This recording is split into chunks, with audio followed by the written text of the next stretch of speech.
Archives of Prasar Bharati presents the timeless treasure of golden era.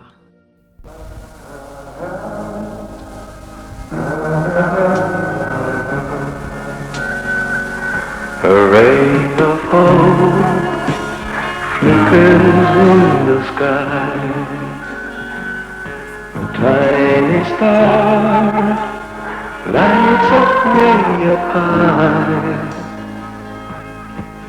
All across the land dawns a brand new morn. This comes to pass where a child is born. The sigh of a wish. And where do we go from here? A friend of mine put it rather aptly, I thought, when he said, our lives, that is the lives of people in their teens and early 20s, veer to the two extremes of that immensely popular Lennon and McCartney composition. At moments, it's careless and light-hearted, as the Beatles would have.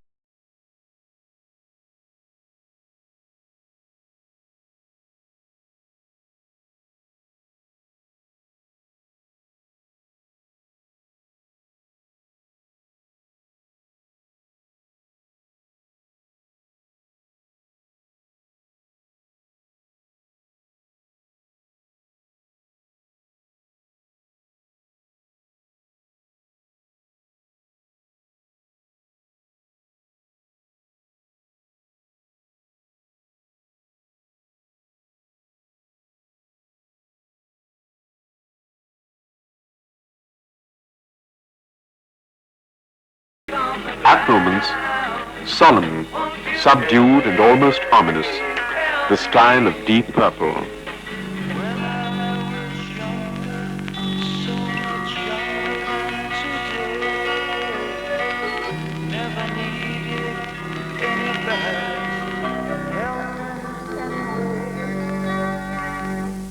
Help, in any case, brings out one point vividly, and that is, none of us is alone, or can be alone, or for that matter, wants to be alone.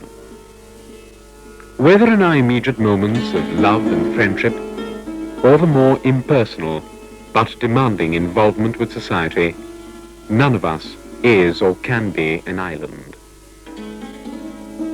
Almost everything we do connects with the world around us, our society, our community.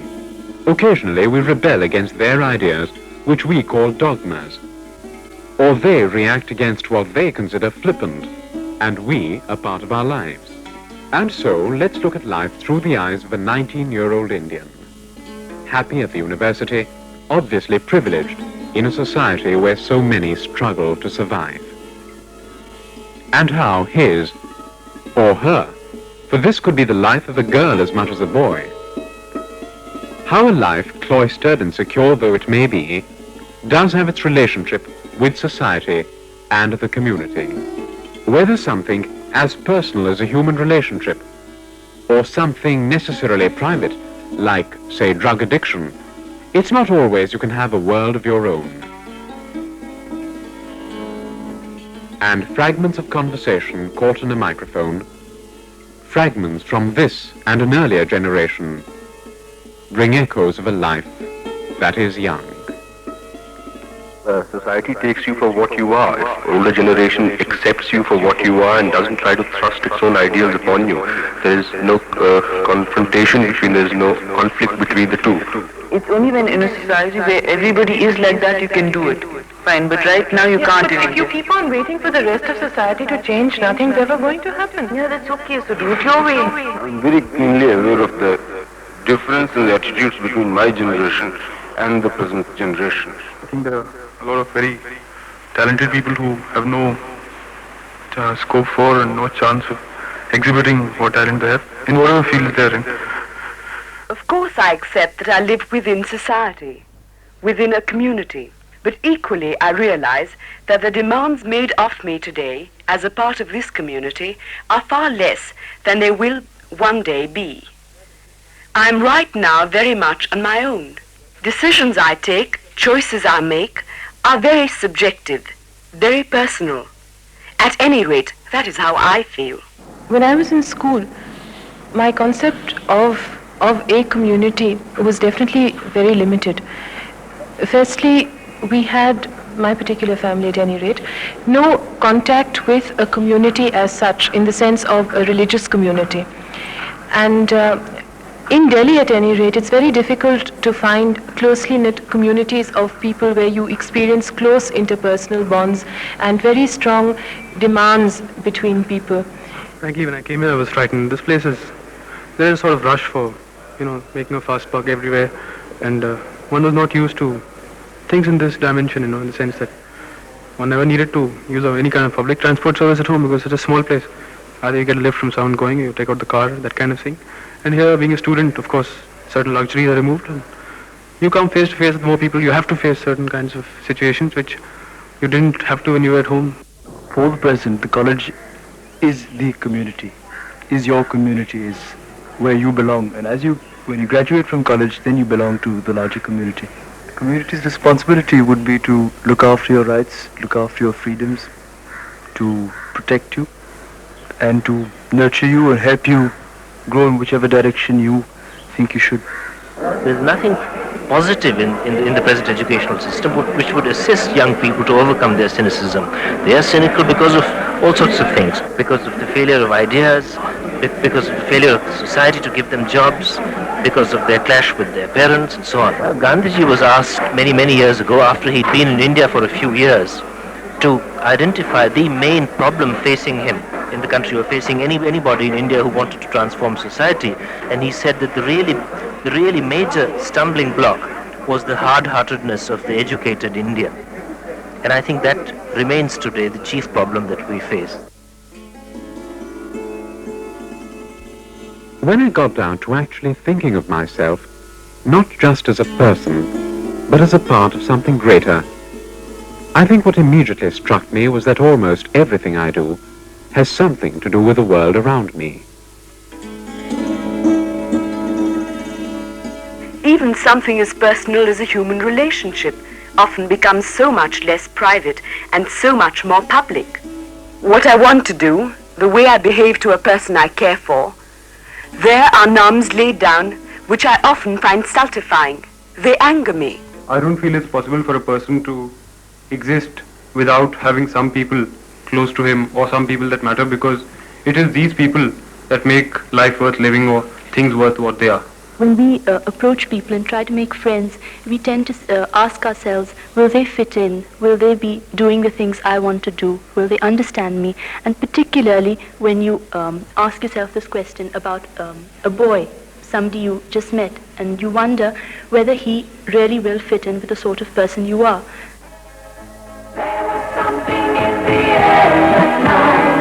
Stars were bright, Fernando. They were shining there for you and me, for liberty, Fernando. Though we never thought that we could lose, there's no regret. If I had to do the same again, I would, my friend Fernando. When I was in school, I'd reached a condition where I was more or less isolated in my class. In fact, completely isolated, because I had an extremely caustic tongue. I simply couldn't tolerate it when people made absolutely foolish statements to me. I'd take them up on them. And naturally people can't stand that, but of course, I think I was too young to know. So when I came to college, my whole attitude was, I wanted to grow emotionally. There are people who I don't really consider equals anymore. One is sort of so much older now that you cannot really look at someone who has just joined college and even try to consider him an equal, because he's not an equal in any respect. And the other thing I find is that boys nowadays, at least boys my age and even a few years older than me, can hardly have nothing to say to me. I can only get on with people who are at least 6 or 7 years older than me, because frankly the boys of my age and 2-3 years older than me have nothing to say to me, and I just smile and talk about the weather and things like that, because they're quite dumb nowadays. Yes, men have become terribly uninteresting, but apart from that. After all, what really is love? It is rather unfashionable to talk about it, and I think part of the problem is that we're immediately ready to link love which is pure, edifying, noble, and so on and so forth, with a physical relationship, which may not be, or which it is inconvenient to think of as something lasting. Most of us do have an automatic tendency to be demonstrative. For instance, when you see somebody whom you haven't met for quite a long time, even if he's just a good friend, you feel like stretching out both your hands and saying, "Hello, I haven't seen you for ages." Now that's exactly the kind of thing you do it in the middle of the university, any university, and you find that you've created a hornet's nest of gossip. Well, first, can I ask you a question? What do you mean by permissiveness? Now, I do know some of my friends, some of my relations too, have been and have gone around with men who have attracted them very strongly and have enjoyed a complete relationship with them. That is not only emotional, intellectual, physical as well, naturally leading to sexual relations. Now, in one or two cases, this has led to marriage. In some cases, it has not. But I think that because of the understanding between the two people, I have found that it has not soured them. It has not made them bitter in any way. There's no need to watch the bridges that were burning. Lay your head upon my pillow. Hold your warm and tender body close to mine. Hear the whisper of the raindrops blowing soft across the window. And make believe you love me one more time. But I would not like to dwell on it too much, as I think it is something tangible that intrudes on a concept which is ethereal. Because basically, I suppose one can't control one's body all that much. All you end up doing is making love and you don't talk anymore, which is quite sad. Whereas on the other hand, if he was a total stranger, he would come, stick around for a few days, hopefully go, drop out of your life completely, and you wouldn't have lost anything. You wouldn't feel that, you'd left something behind. The community, of course, lays down the rules of the game effectively. A boy whom I know slightly, of whom I'm fond, with whom I enjoy sharing a coffee house evening, well, he and I could very well be in love. Or so the world around us tells us, whether with a whisper, a wink of the eye, or supposedly subtle innuendo. At the same time, we are not allowed to mix as freely as theory would sort of entail. And that is, I think, the main limitation in human relationships. When you fall in love with somebody, you are expected not to display your love on the streets, not to display your love in the movie halls, not to display your love even looking into each other's eyes in the classrooms, but you're it is a more mystic sort of behavior that is expected out of you, and I don't think that that sort of mysticism is forthcoming from youth today, especially in a modern society. They should be built around an infrastructure of honesty, which it is difficult in most cases, as I've noticed. And even otherwise, certain what I would term nobler feelings like sympathy, consideration, etc. come into it and make relationships much more fruitful, much more enjoyable, and provide more and give and more take for both people involved in the relationships. But I have never really found a really satisfying relationship as yet. I want to keep something hidden of myself until I know that person very, very well. And something inside me tells me that this is absolutely wrong. To keep that part of you hidden from somebody isn't the right approach. But I don't want people to know about the days when I tore my pillowcase into methodical squares or threw jars of cream all over the walls. I want to keep these little ugly things inside myself. And until I'm very, very sure that the person inside me likes me for the ugliness and the goodness, I'll bring them out. And of course, there is another pattern to which you must conform. And that is, a boy can love a girl, and a girl can love a boy. Both are immediately plausible, however remote from fact the actual situation may be. But a boy can only be a good friend with another boy, A girl can be emotionally involved with another girl, but not in love. I think usually we don't take too kindly to relationships between people of the same sex. For instance, in a hostel where you find two girls who are very closely attached to each other and between whom there are no physical barriers. For instance, they put their arms around each other, hold on to each other quite naturally, walk around college arm in arm.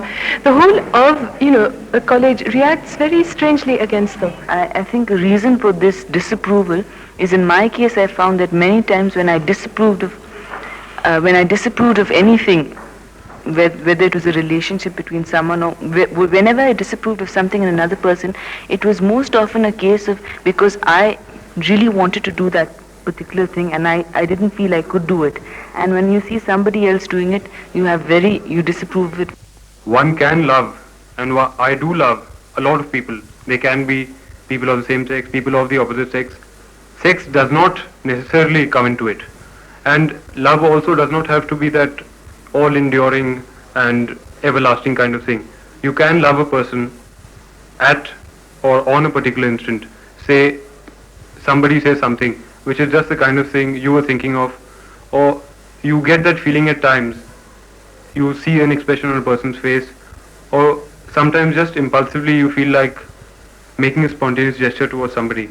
And at that moment, you do love a person. It's not necessary that you continue loving the person after that, or that the love lasts after that, but at that moment, it is love. College brought with it a number of, well, for want of a better word, temptations. This again, I think, was part of relating to people around you. To cite just one oft-quoted instance, drugs. Most people disapprove vehemently, but they were to me in the cloistered confines of college remote. After all, what does their reaction to what is to them an abstract problem matter, when we who are living with it find it immediately necessary and rewarding?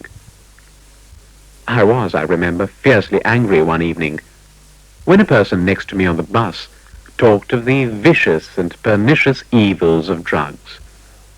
Don't you know, he added with a careless reinterpretation of history, that it was the English who attempted to psychologically colonize China by inducing the mandarins to take opium.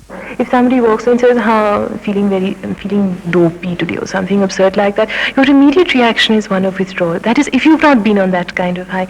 Now, but it is a fact that your body is basically a collection of chemicals in a particular structure, and your emotions, your thoughts, all have this electrochemical origin, this electrochemical character. Now, when you tamper with your metabolism, when you temporarily go on a chemically induced high, you are heightening perception.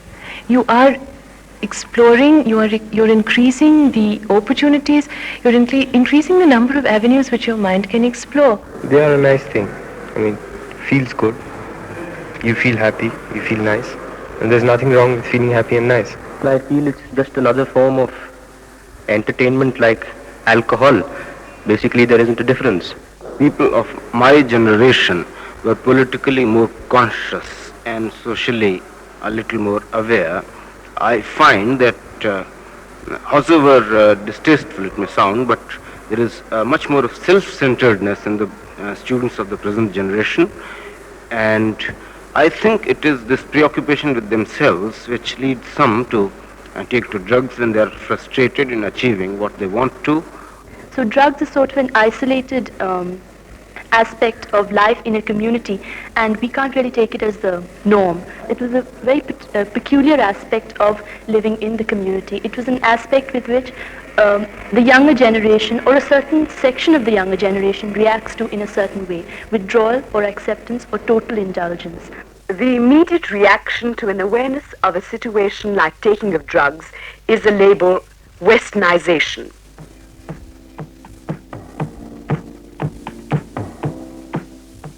I can take my own example. There were times when I grew my hair long and listened to a lot of rock music and wore different clothes, and now one is sort of seen that these are a passing phase. Of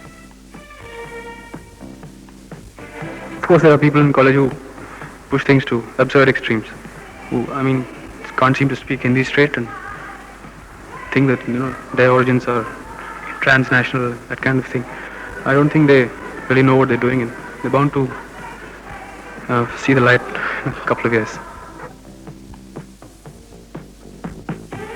Well, for instance, long hair was looked down upon some time back. It was considered frivolous and wasteful practices by the youth, if you put that in quotation marks. And but now it's been accepted by people. They consider a man, a boy, or a girl by what he does or what she does.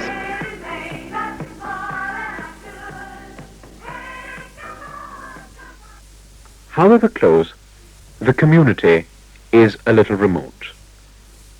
What of something much more immediate, durable, permanent? The family. We have a lot of boys coming over and we're just friends with them and just normal relationship, and everybody asks my mother, when are your children getting married?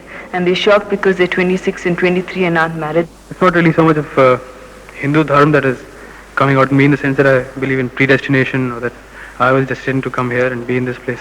But I don't believe in sort of stretching the imagination into what could have been, because what really is.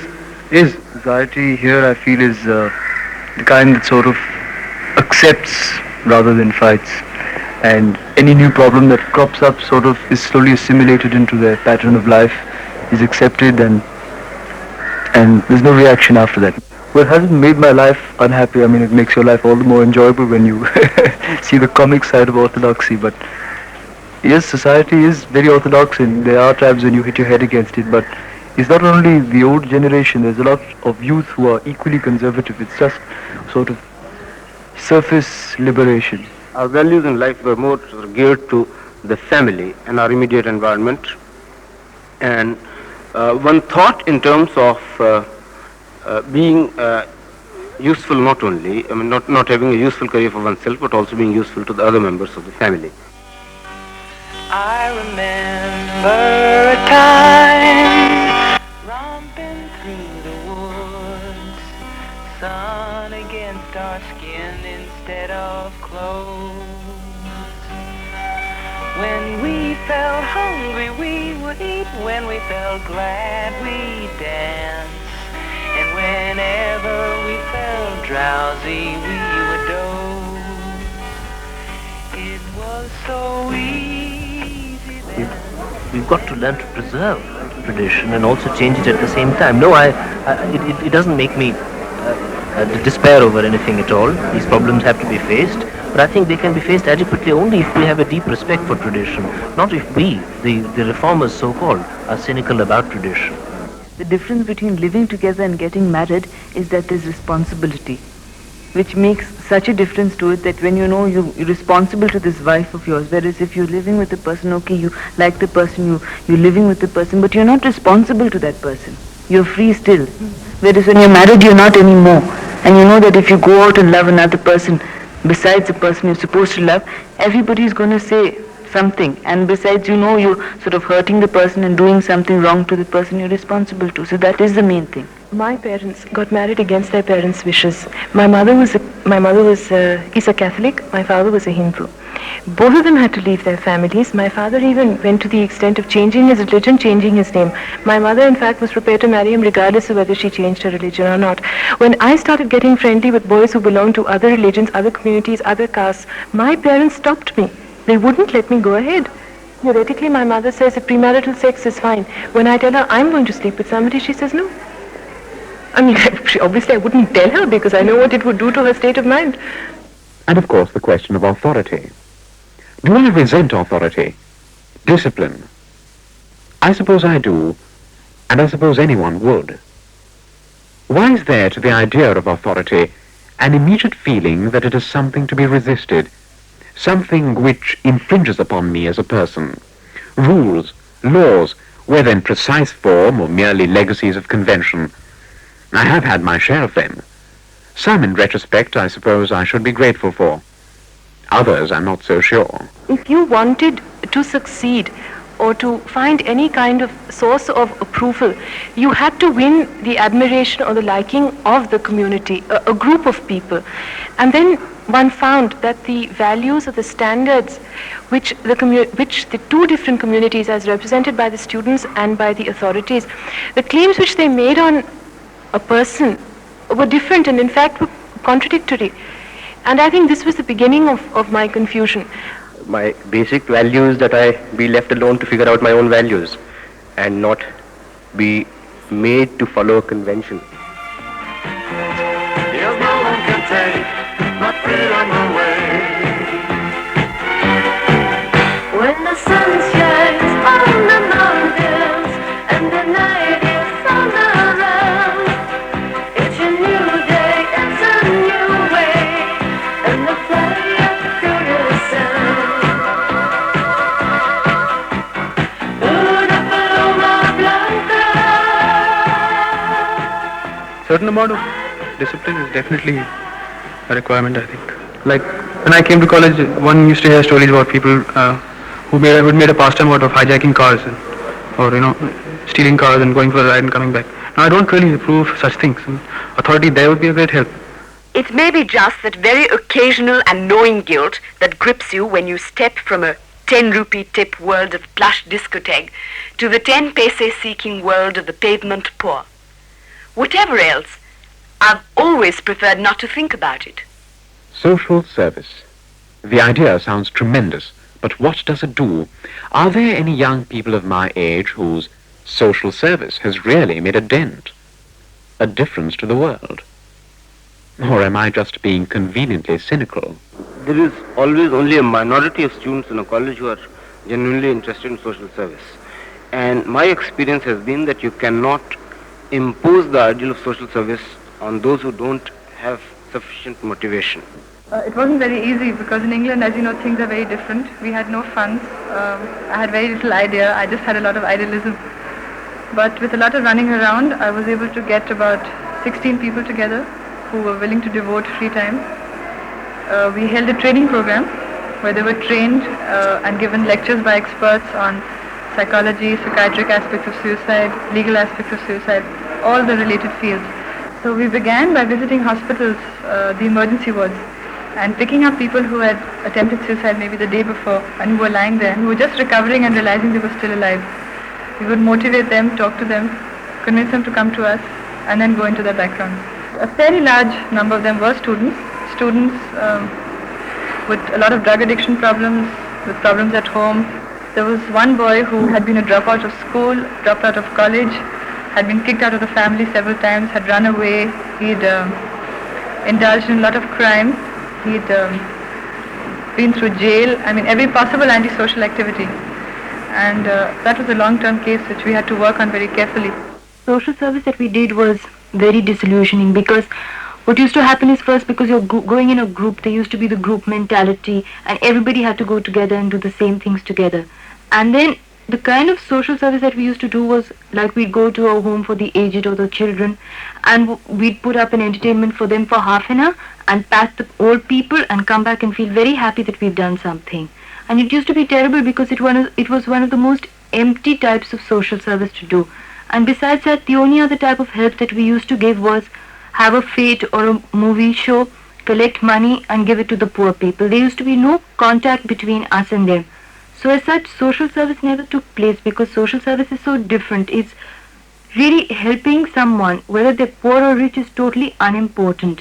And it's communicating with people, being with people, feeling with people.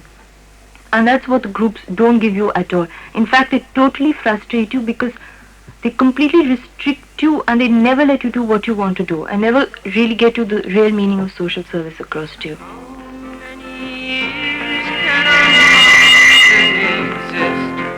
Before it is washed to the sea, how many years can some people exist before they're allowed to be free?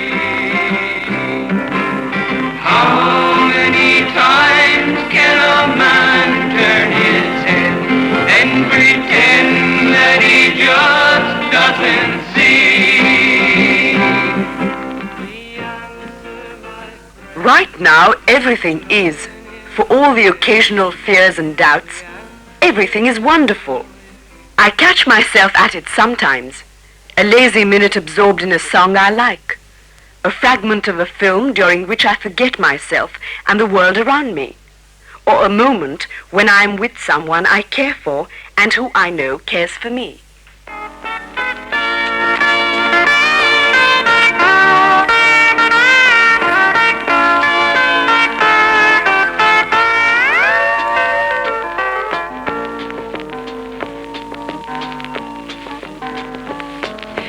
Such a feeling's coming over me. There is wonder in most everything. And then the magic fades as suddenly. I'm back where I was. And eventually, where will we be? It's a strange situation. Don McLean, I think, called us a generation lost in space with no time left to start again.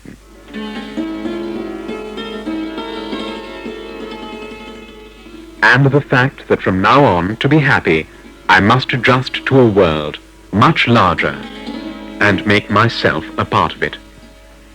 And that is when I ask, it has always been fun so far, but where do I go from here?